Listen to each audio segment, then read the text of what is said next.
Pose as a friend. Work as a spy. Law number 14. Magpanggap kang kaibigan. Pero sa loob-loob mo, ikaw ay espiya. Ang tunay na lakas ay nasa impormasyong hindi alam ng iba na alam mo. Ito ang paliwanag sa larong kapangyarihan. Impormasyon ang bala. Kung wala kang alam sa galaw ng kalaban, bulag kang sumasabak sa digmaan. Pero kung alam mo ang iniisip, plano, at kahinaan nila, hawak mo sila kahit tahimik ka lang. Kaya anong diskarte?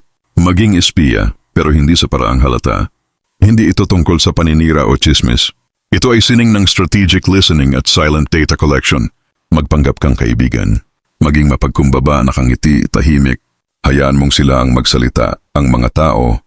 Kapag feeling ligtas at pinakikinggan, kusa nilang inilalabas ang sikreto nila.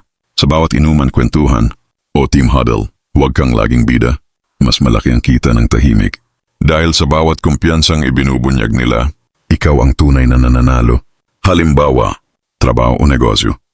May bagong empleyado, si Leon, tahimik lang, pero palaging nandoon sa mga meeting, lunch at team calls. Hindi siya yung madaldal, pero siya yung palaging, gets ko po yan, boss.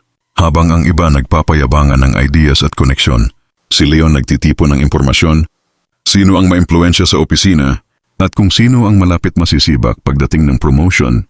Si Leon na ang unang lumapit sa boss, dala-dala ang tamang insight, tamang proposal at tamang timing. Kasi alam niya ang galaw ng lahat, tahimik siya, pero siya ang may hawak ng chessboard.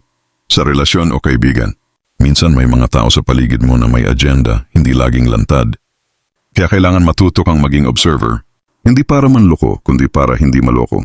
Kapag nagpupusong malagas sa iyo ang isang tao, huwag agad bumigay. Tanungin mo, anong gusto nito talaga? Totoo ba ang mga sinasabi niya? Sino ang kausap niya kapag wala ako? Maging mapanuri, hindi mapanghusga.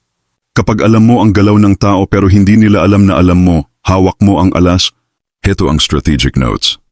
Ang impormasyon ay kapangyarihan. Ang sikreto ay hindi ipagyabang ito. Huwag basta magtiwala sa ngiti. Minsan mas matalas pa ang kutsilyong may ribon. Ang pinakamapanganib na tao sa isang silid ay hindi yung maingay, kundi yung tahimik na maraming alam. Tandaan mo kaibigan, ang totoong matalino, hindi nangiingay.